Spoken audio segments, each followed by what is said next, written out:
Hi, it's Ashley from Sweet Dreams Bake Shop, and if you have a customer or friend that doesn't really like a whole lot of fondant, but you want a little bit of fondant detailing, then this video is for you because I'm going to be showing you how I turned my fault line drip cake into this lovely makeup cake. I already made a specific video on the tutorial for the fault line cake, so go ahead and check that out in the right hand corner and then come and join me to see how I make all of these fondant details. So I'm just going to be making really generic makeup, loosely based off of a makeup brand that I do like to use, but really I'm just doing what I see fit and what is easiest for me. I'm keeping this black fondant fairly thick because it's going to be my eyeshadow palette, and then I'm just using my bench scraper to cut perfect lines. I like doing it this way because I sometimes find my X-Acto knife will pull the fondant instead of making sure that it stays put.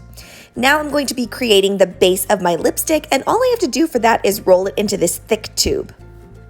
Unless my fondant details will be freestanding on the top of the cake, I generally just place it right on there. And I am using Italian meringue buttercream on my cake, so things tend to stick really easily, even after overnight in the fridge. I want to make some false lashes, so first I'm going to make the lash band by just rolling this piece of fondant and cutting it in two.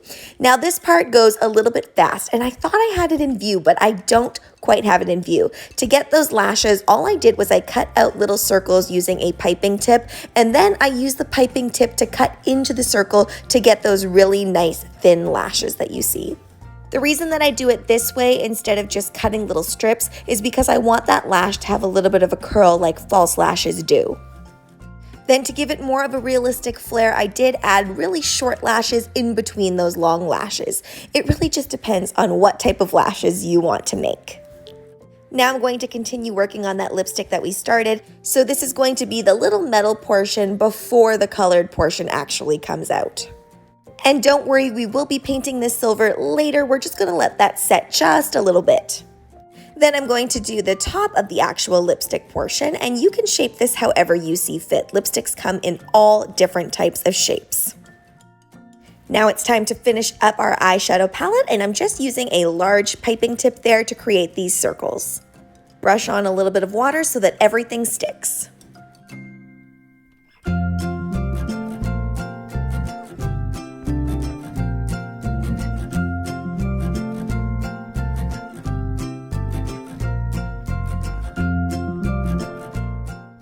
I miscalculated a little bit how big I actually needed to make this palette, so I'm just going to cut off the excess.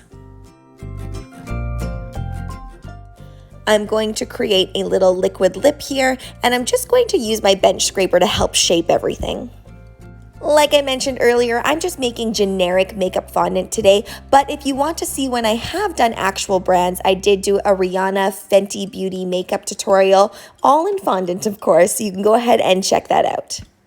Now my thought process behind the drip was that it would be like nail polish spilling out of a bottle. So I'm just creating a very generic looking bottle here, and I'm using the back of my X-Acto knife to make those little indents. And now you can see it kind of looks like that is spilling out onto the cake. I'm gonna add just a little bit more of the drip so that it really looks realistic-ish.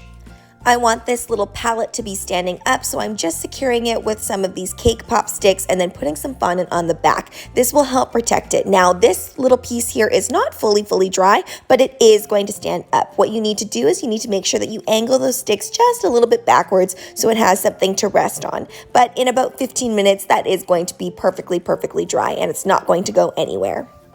I decided to add on just a few flowers to make it look a little bit more full, and now I am painting all of these little portions that I said I would paint earlier. So I'm just painting with a little bit of metallic rose gold here, and as you can see, I really kept the palette kind of neutrals and pinks. I think the magic of this type of cake is to make sure that you choose a color palette. All of the things that I've used in today's tutorial will be down in the description box below. Now this is a buttercream cake, so you do have to be really quick and careful with the steaming process. Steaming the cake just means it's going to give all those little fondant pieces a little bit of extra pop. If you want to see how I did this drip without any painting and no chocolate, you can go ahead and check out my really quick short in the right hand corner. Now let's get into the pricing. Now a lot of this price is attributed to the fact that you made all those little fondant details as well as the fault line and the drip. Thanks so much for watching, guys. Don't forget to like, share, and subscribe so you can be part of the Sweetie fam. Right now, I'm uploading daily, so make sure you hit that notification bell so you know when I upload. Also, be sure to comment, request, or ask a question. I love hearing from you guys. Bye!